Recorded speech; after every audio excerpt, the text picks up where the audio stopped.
بسم اللہ الرحمن الرحیم وَيُخْفَضُ بِلَامِ الْاِسْتِغَاثَةِ مِثْلُ يَا لَزَيْدٍ۔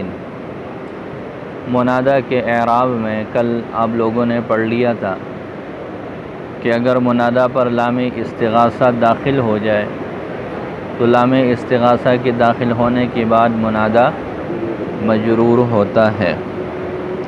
لام استغاثہ سے کیا مراد ہے، اس کی وضاحت کل آپ لوگوں نے پڑھ لی تھی۔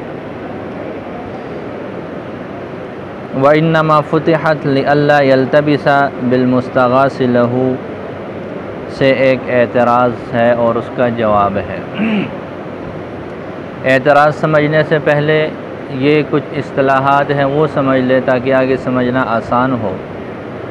استغاثہ کا معنی فریاد طلب کرنا، مدد مانگنا کسی سے، تو ایک ہے استغاثہ۔ استغاثہ کس کو بولتے ہیں؟ فریاد طلب کرنا، مدد مانگنا کسی سے۔ دوسرا ہے مستغیث۔ کیا؟ مستغیث۔ مستغیث جس سے جو مدد طلب کرنے والا ہے، اسم فاعل کا صیغہ ہے، مدد طلب کرنے والا، فریاد طلب کرنے والا۔ اسی طرح مستغاث ہے۔ کیا ہے؟ مستغاث اسم مفعول کے صیغہ کے ساتھ جس سے مدد مانگی جا رہی ہے۔ اور آگے ہے مستغاث لہو۔ مستغاث لہو بولتے ہیں اس کو جس کے لیے مدد مانگی جا رہی ہے۔ جیسے فرحان کو کوئی مسئلہ ہے، اس کو کوئی تکلیف ہے، وہ گرنے والا ہے یا اس کی طبیعت خراب ہو گئی اچانک، تو میں حنظلہ کو آواز دوں کہ کیا کریں؟ فرحان کو پکڑ لے، اس کی مدد کرے۔ تو میں پہلے تو یہ عمل جو میں اس کو آواز دے رہا ہوں، اس کو کیا بولیں گے؟ استغاثہ۔ اور میں نے کس کو کہا ہے مدد کرنے کے لیے؟ حنظلہ کو کہا ہے، تو حنظلہ کیا بن جائے گا؟ مستغاث، جس سے مدد کے لیے کہا جا رہا ہے۔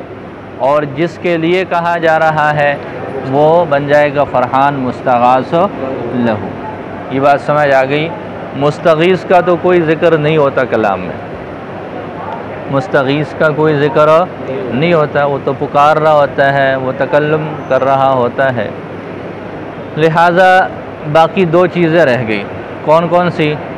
مستغاث لہو اور مستغاث۔ ٹھیک ہے، مستغاث اور مستغاث لہو دونوں پر ہی لام داخل ہوتے ہیں۔ مستغاث اور مستغاث لہو دونوں پر ہی لام داخل ہوتے ہیں۔ مستغاث پر جو لام داخل ہوتا ہے وہ مفتوح ہوتا ہے، اور مستغاث لہو پر جو لام داخل ہوتا ہے وہ مکسور ہوتا ہے۔ جیسے اس مثال میں ہم یوں کہیں گے یا لحنظلہ لفرحان۔ کیا کہیں گے؟ یا لحنظلہ لفرحان۔ جو مستغاث ہے اس پر جو لام داخل ہوگا وہ کیا ہوگا؟ مفتوح ہوگا، اور جو مستغاث لہو پر لام ہے وہ لام کیسا ہونا ہے؟ بولو، مجرور ہے۔ جی یہ بنیادی بات سمجھ آ گئی؟ اب دیکھیں اعتراض کیا ہے۔ وَإِنَّمَا فُتِحَتْ لِأَلَّا يَلْتَبِسَ بِالْمُسْتَغَاثِ لَهُ۔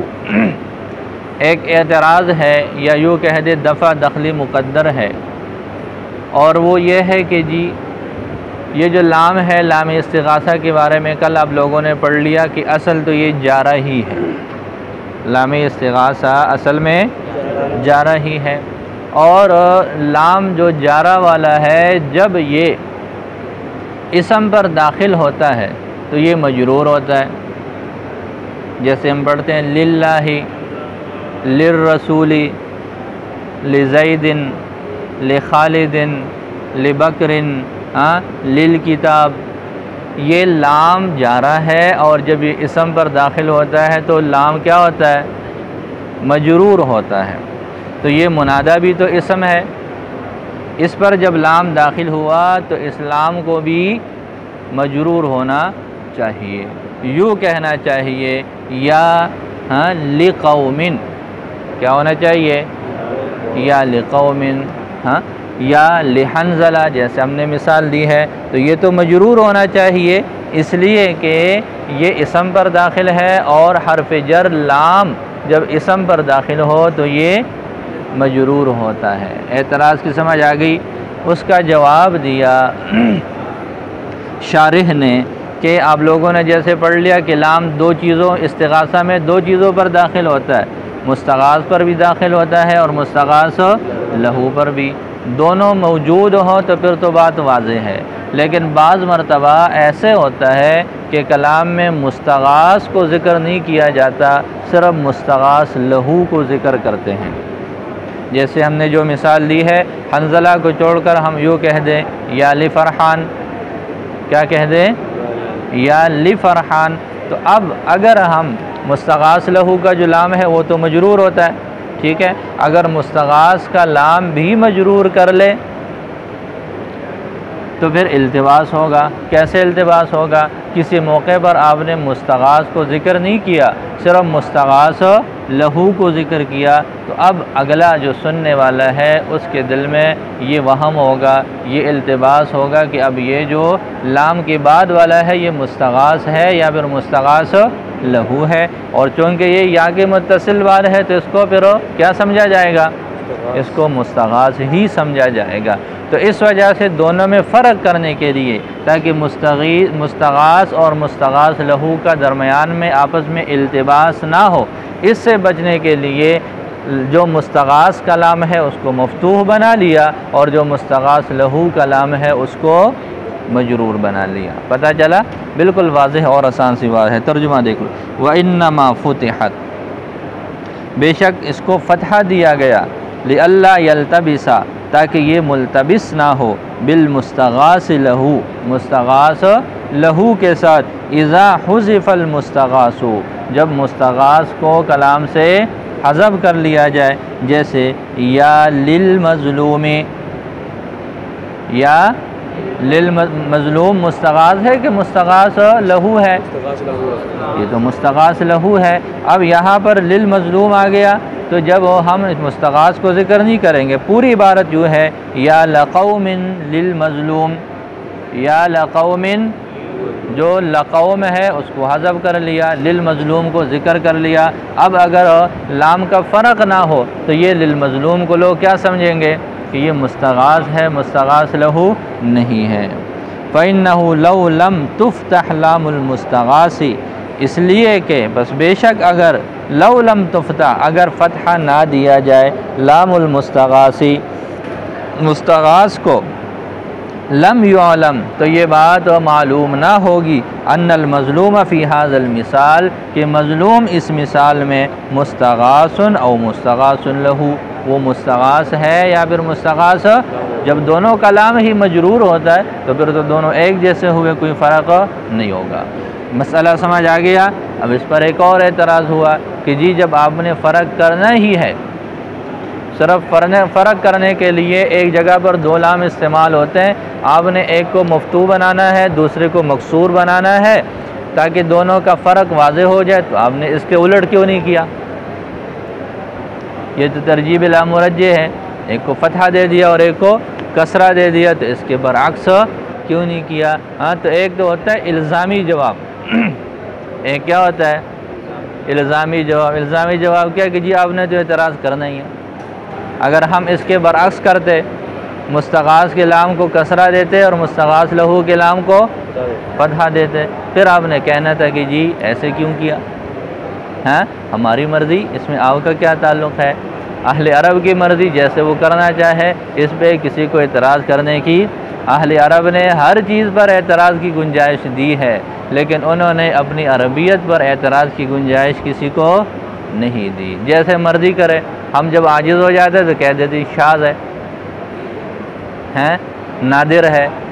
یہ کیا ہے؟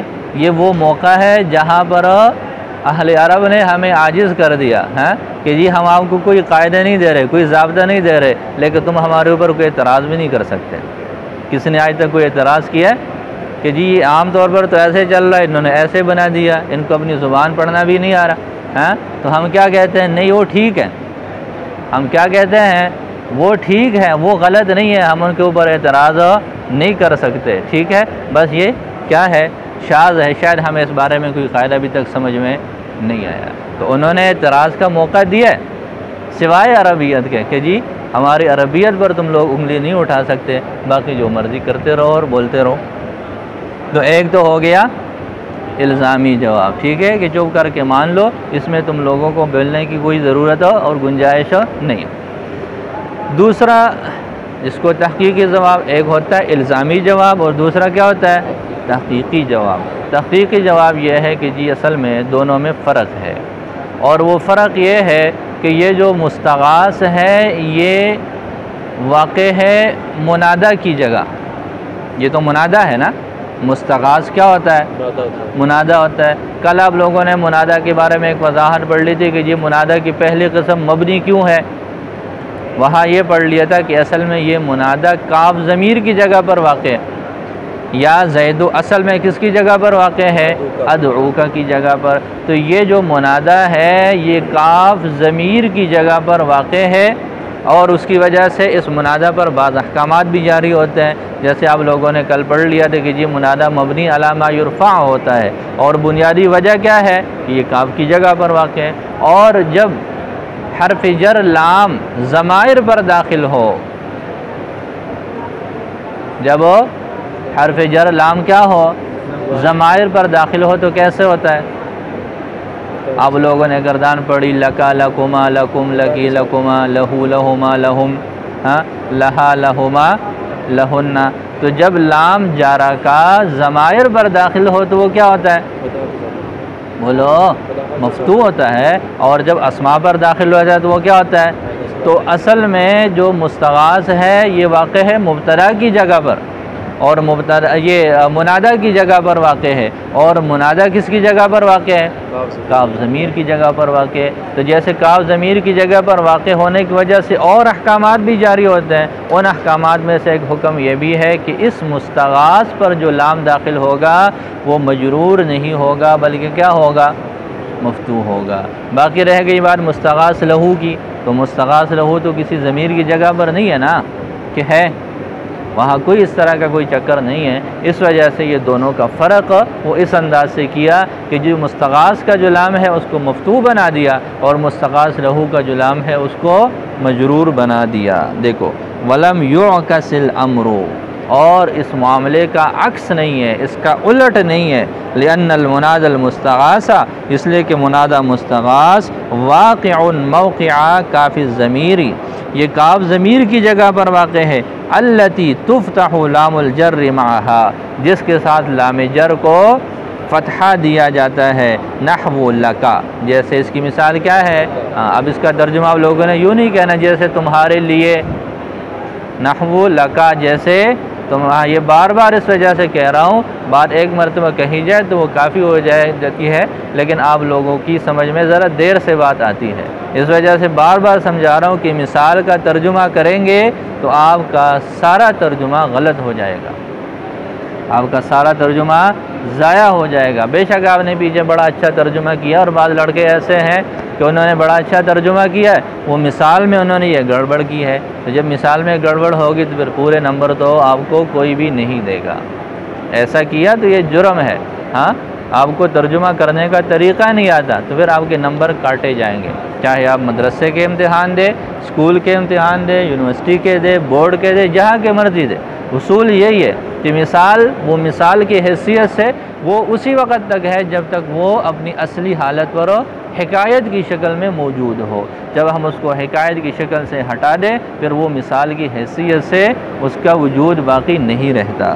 تو الذی تفتح لام الجر معها، جس کے ساتھ لام جر کو فتحہ دیا جاتا ہے، نحو لکا جیسے لکا، بخلاف المستغاث لہو، بخلاف مستغاث لہو کے، لعدم وقوعہ موقع الضمیر، اس کا ضمیر کی جگہ پر واقع نہ ہونے کی وجہ سے، لعدم وقوعہ، اس کا واقع نہ ہونے کی وجہ سے، موقع الضمیر، ضمیر کی جگہ میں۔ اب آپ لوگوں نے یہ مسئلہ پڑھ لیا کہ جی اصل تو فرق کرنا ہے، اس فرق کرنے کے لیے یہ ایک وجہ بن گئی کہ ایک کو فتحہ دے دو اور ایک کو کسرہ دو، اور پھر جو مستغاث ہے اس کے لام کو فتحہ دے دیا تاکہ یہ فرق واضح ہو جائے، یہ فتحہ ادھر دینا مناسب تھا۔ اب اگر کوئی اور وجہ ایسے سامنے آ جائے کہ جی فرق واضح ہو جائے، اس جو اشتباہ ہے یا التباس سے وہ والی صورت برقرار نہ ہو، تو پھر لام مجرور ہی ہوگا۔ سمجھ آ رہی ہے؟ مقصود کیا ہے؟ تاکہ التباس ختم ہو۔ اگر التباس لام کے فتحہ کے علاوہ کسی اور وجہ سے ختم ہو سکتا ہے تو پھر کیا ہوگا؟ پھر وہی حکم لوٹ آئے گا کہ جی یہ لام یہ اسم پر داخل ہے وقتی طور پر، لہذا یہ مجرور ہی ہوگا۔ اس کی ایک صورت ہے، وہ صورت یہ ہے کہ آپ نے مستغاث پر عطف کر لیا کسی اور اسم کا، جیسے آپ نے یوں کہہ دیا یا لزید و عمر، کیا کہہ دیا؟ یا لزید و عمر۔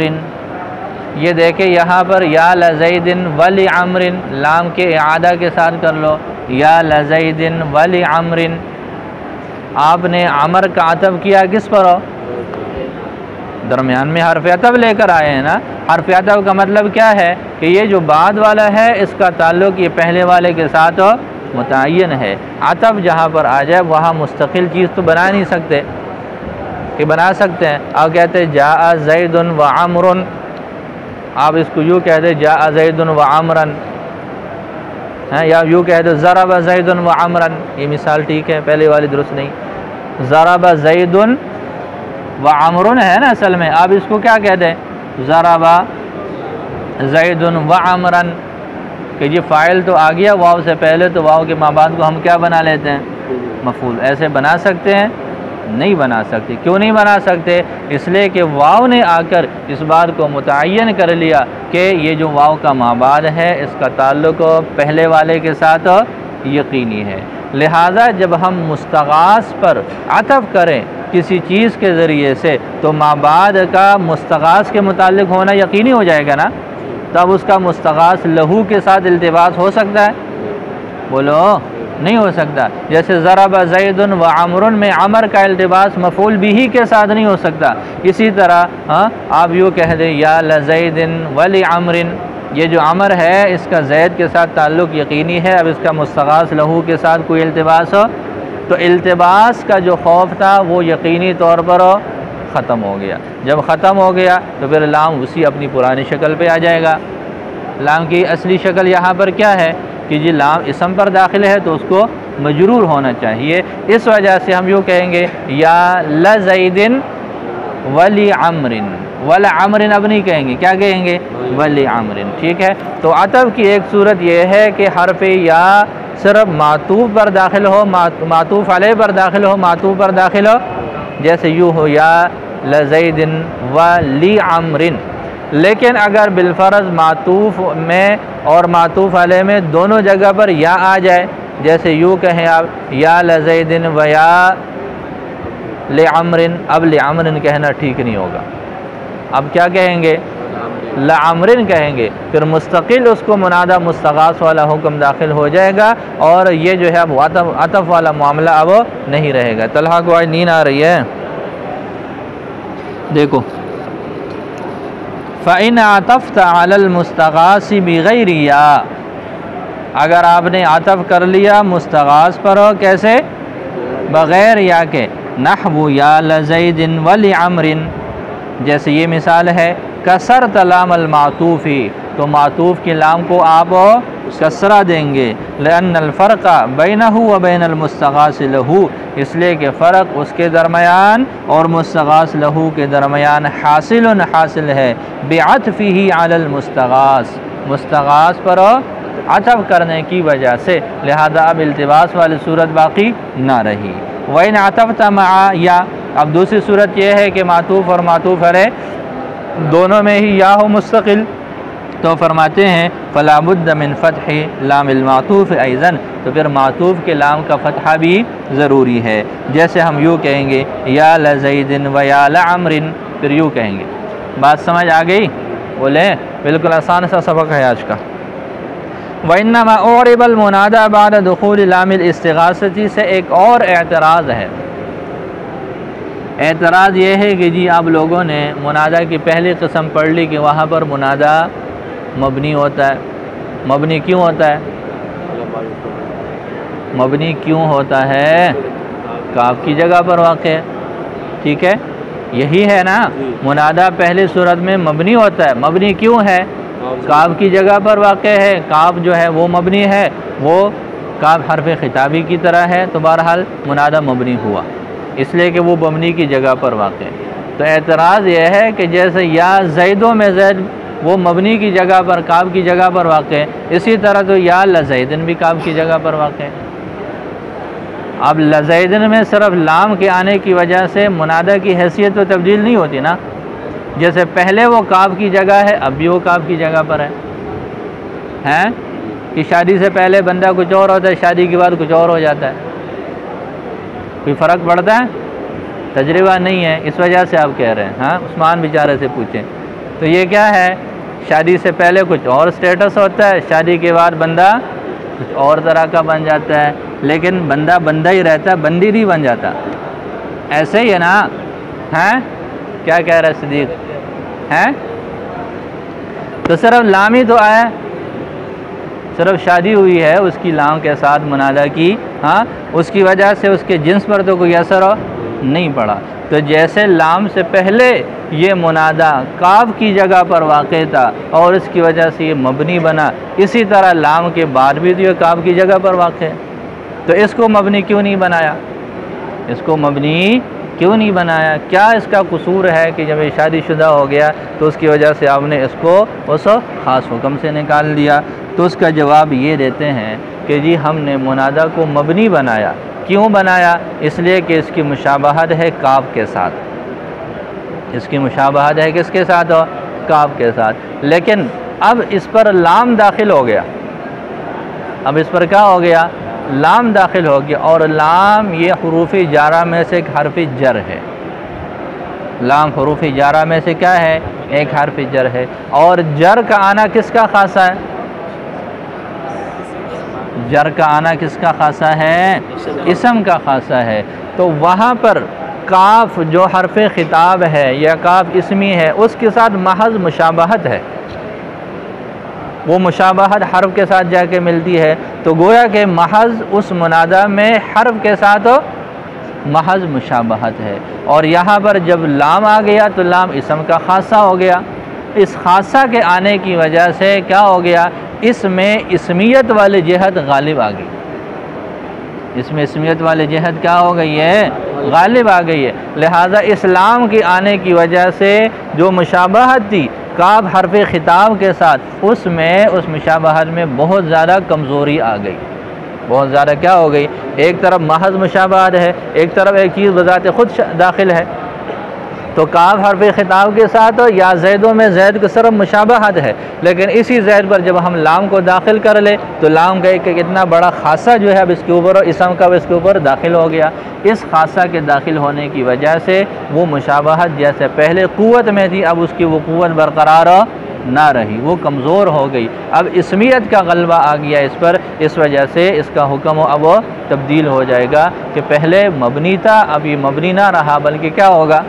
اب یہ معرب بن جائے گا. اب یہ کیا ہو جائے گا؟ پتہ چلا؟ دیکھو وَإِنَّمَا أُعْرِبَ الْمُنَادَى، بے شک منادہ کو معرب بنایا گیا. بے شک منادہ کو معرب بنایا گیا بعد دخول لام الاستغاثتی، لام استغاثہ کے داخل ہونے کے بعد. لِأَنَّ عِلَّةَ بِنَائِهِ، اس لیے کہ اس کی مبنی ہونے کی علت کانت مشابہتہ للحرف، وہ اس کا حرف کے مشابہ ہونا تھا، وہ اس کا حرف کے ساتھ مشابہت کا ہونا تھا. واللام الجارۃ، اور لام جارہ من خواص الاسم، اسم کے خواص میں سے ہے. فبدخولها، لہذا اس کے داخل ہونے کے بعد ضعفت مشابہۃ للحرف، اس کا حرف کے ساتھ مشابہت کیا ہو گئی؟ کمزور ہو گئی. فاعرب، لہذا اس کا اعراب دیا گیا وہ والا علی ما هو الاصل فیہ، جو اس میں اصل ہے. اسم ہے، اسم میں اصل معرب ہونا ہے، مبنی ہونا یہ اصل نہیں ہے. اسم میں اصل کیا ہے؟ مبنی اصل کتنی چیزیں ہیں؟ بولیں، 3 چیزیں ہیں نا. کون کون سے ہیں؟ امر حاضر ہے اور ماضی ہے اور حرف ہے. دیکھیں تو دو چیزیں بن گئی، فعل اور حرف. بنیادی طور پر مبنی اصل کس چیز میں ہے؟ حرف میں ہے، اور اسم میں تو بنا ہے نہیں اصل کے اعتبار سے. تو اصل اسم میں مبنی ہونا نہیں ہے، بلکہ اصل اسم میں کیا ہے؟ معرب ہونا ہے. کسی عارض کی وجہ سے اس کو مبنی بنایا جاتا ہے، یہ اس کی اپنی کوئی ذاتی خواہش نہیں ہے. اس وجہ سے جو وہ عارض ختم ہو گیا تو عارض کے ختم ہونے کی وجہ سے اپنی اصل کی طرف لوٹ آئے گا، اور پھر وہ کیا بن جائے گا؟ وہ معرب بن جائے گا. جی پتہ چلا؟ بولو. قیل قد یخفض المنادى بلام التعجب. یہاں سے مصنف رحمۃ اللہ علیہ نے ایک اور اعتراض ذکر کیا، اور اس کا جواب ہے. اعتراض یہ ہے کہ جی آپ نے کہا کہ منادہ مجرور ہوتا ہے. کب ہوتا ہے؟ جب اس پر لام استغاثہ داخل ہو، اور کوئی صورت جر کی ذکر نہیں کی. جبکہ عربی کلام میں لام تعجب اور لام تحدید کی وجہ سے بھی منادہ مجرور ہوتا ہے. پہلا اعتراض، ماتن نے جر والی حالت کو خاص کیا کس کے ساتھ؟ لام استغاثہ کے ساتھ. اس کا مطلب یہ ہے کہ عربی کلام میں منادہ مجرور ہوتا ہے صرف ایک شکل میں، جب اس کے شروع میں لام استغاثہ داخل ہو. لیکن واقع اس کے خلاف ہے، اور وہ کیا ہے کہ جیسے منادہ لام استغاث کی وجہ سے مجرور ہوتا ہے، ایسے ہی جو منادہ ہے وہ لام تعجب کی وجہ سے اور لام تحدید کی وجہ سے بھی مجرور ہوتا ہے. لام تعجب کیا ہے؟ آپ کسی کو پکار کر اس پر تعجب کرنا چاہتے ہیں، یا للما یا للدواہی، آپ کو پانی بڑا پیارا لگا، تو جیسے آپ نے پڑھ لیا کہ جی جو غیر ذوی العقول چیزیں ان کو بھی منادہ بنایا جاتا ہے، تو یہ لہٰذا یہ اسی کی شکل ہو جائے گی. اس پر تعجب کرتے ہوئے آپ نے اس منادہ پر کیا کر لیا؟ لام کو داخل کر لیا. تو منادہ پر جب تعجب کرنا ہو اس پر لام کو داخل کر لیتے ہیں، اور اس لام کے داخل ہونے کی وجہ سے وہ منادہ. اسی طرح تحدید کا معنی کیا ہوتا ہے؟ دھمکی. آپ کسی کو دھمکا رہے ہیں، مخاطب کر رہے ہیں، تو لہٰذا اس وقت اس پر کیا کر لیتے ہیں؟ اس منادہ پر جو آپ کا مخاطب ہے اس پر لام تحدید کو داخل کر لیتے ہیں، اور اس کی وجہ سے وہ مجرور ہو جاتا ہے. تو پہلے اعتراض کی سمجھ آ گئی؟ پہلا اعتراض یہ ہے. دوسرا اعتراض یہ ہے کہ جو اسی کے ساتھ ہے وہ یہ ہے کہ مصنف نے اس کو ذکر کر کے آگے کہہ دیا وَيُنْسَوْ مَا سِوَاهُمَا، کہ جی جو ان دو شکلوں کے علاوہ ہے وہ سارے کے سارے کیا ہوں گے؟ منصوب ہوں گے. کون سی شکلوں کے علاوہ؟ لام استغاثہ کی وجہ سے، اور وہ جو پہلی صورت ہے مبنی علامہ یرفع، ان دو کے علاوہ باقی سارا منادہ کیا ہے؟ منصوب ہے. تو باقی سارے میں تو وہ لام تعجب والا بھی داخل ہے، لام تحدید والا بھی داخل ہے. تو مصنف کا وَيُنْسَبُ مَا سِوَاهُمَا کہنا ٹھیک ہے؟ بولو ٹھیک نہ ہوا. اس کا جواب دیا کہ جی اصل میں لام تحدید اور لام تعجب بھی یہ استغاثہ ہی کی شکل ہے. لام تحدید اور لام تعجب قصور یہ بھی کیا ہے؟ منادہ ہی کی قسم ہے، وہ اس کی استغاثے کی ہی صورت ہے. وہ کیسے؟ وہ اس طریقے سے کہ جی آپ کسی پر تعجب کرتے ہیں تو گویا کہ آپ اس سے فریاد کر رہے ہیں کہ یار آپ پر تعجب کرنے کو بڑا دل کر رہا ہے، میرے پاس آؤ تاکہ میں کیا کروں؟ تمہارے اوپر تعجب کروں. اس کو بلا کر اس پر تعجب کرنے کے لیے اس سے آپ فریاد کر رہے ہیں کہ جی بڑا دل کر رہا ہے کہ میں آپ کی تعریف کروں، آپ پر تعجب کروں، میری گزارش کو مان کر آپ میرے پاس آؤ تاکہ میں آپ کی تعریف کر سکوں. تحدید ہے، ہاں تو تحدید کی بھی یہی شکل ہے کہ جی آپ کا انتقام لینے کا بڑا دل کر رہا ہے، بدلہ لینے کا آپ کا بڑا دل کر رہا ہے. تو جس کو آپ دھمکی دے رہے ہیں اس سے گزارش کر رہے ہیں کہ یار میری بات مان لو، میرا بڑا دل کر رہا ہے، میری بڑی چاہت ہے کہ کیا کروں، میں آپ سے بدلہ لوں. تو آپ میری اس فریاد کو قبول کر کے، اس طلب کو قبول کر کے میرے پاس آؤ تاکہ میں تم سے اپنا انتقام لے سکوں. وہ کہے گا کہ ٹھیک ہے میں آ جاتا ہوں. آپ کی دل کی ٹھنڈک کے لیے میں کیا کر لیتا ہوں؟ آپ کے پاس آ جاتا ہوں. تو وہ فرماتے ہیں کہ جی یہ جو دو قسمیں ہیں، لام تحدید اور لام تعجب، یہ کوئی الگ سے قسمیں نہیں ہیں، بلکہ یہ بھی کیا ہے؟ بولو، یہ استغاثہ ہی کی شکل ہے۔ دیکھو قد قیلا، کہا گیا ہے کہ قد یخفض المنادا، کبھی منادا کو جر دی جاتی ہے، بلام التعجب والتحدید، تعجب اور تحدید کے دو لاموں کے ذریعے سے بھی، فلام التعجب، لہذا لام تعجب کی مثال جیسے یا للما یا للدواہی، اور لام تحدید کی مثال جیسے دواہی داہیہ کی جمع ہے، اور داہیہ کس کو بولتے ہیں؟ آزمائش کو، مصیبت کو، بلا کو، اس طرح کی چیزوں کو۔ ولام تحدید، اور لام تحدید یعنی یا لزید لاقتلنک، اے زید میں تجھے ضرور بھی ضرور قتل کروں گا۔ فلما احمل المصنف ذکرہما، لہذا مصنف نے ان دونوں کے ذکر کو کیسے چھوڑا؟ ان دونوں کو ذکر کرنے سے اہمال کیوں کیا؟ وکیف، ایک اعتراض یہ، دوسرا وکیف یصدق قولہ، اور یصدق قولہ، اور پھر ان کا قول کیسے صادق ہو سکتا ہے جو ما بعد میں ہے کہ وینسو ما سواہما کلیا، کلی طور پر یہ قول کیسے صادق ہو سکتا ہے؟ وأجیبا، جواب دیا گیا، بأن کل من ہاتین اللامین، کہ ان دونوں لاموں میں سے ہر ایک لام الاستغاثتی، وہ کیا ہے؟ لام استغاثہ ہے۔ کأن المحددہ، گویا کہ دھمکی دینے والا، یہ اسم فاعل اس کے صیغے کو بیان کرنے کے لیے ذکر کیا ہے، ترجمے میں کوئی گڑبڑ نہ کرنا کہ کأن المحددہ، گویا کہ محدد، یہ آگے بریکٹ کے درمیان میں آ جائے گا اسم فاعل کے صیغہ کے ساتھ، ٹھیک ہے؟ کأن المحددہ، گویا کہ محدد، یستغیث، وہ مدد مانگ رہا ہے، بالمحدد، اس آدمی سے جس کو دھمکی دی جا رہی ہے، یہ اسم مفعول کے صیغہ کے ساتھ ہے۔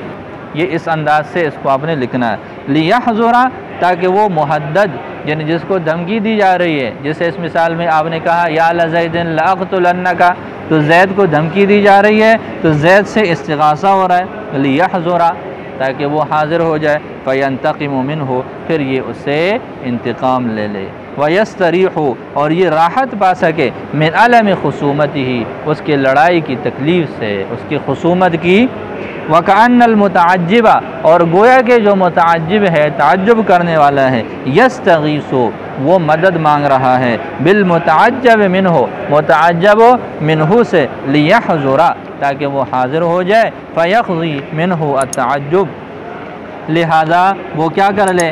وہ تعجب اس سے پوری کر لے، وہ یتخلص منہ، اور اس سے تخلص بھی پا سکے۔ ایک جو ہے وہ اس کا جواب تو یہ دیا جاتا ہے۔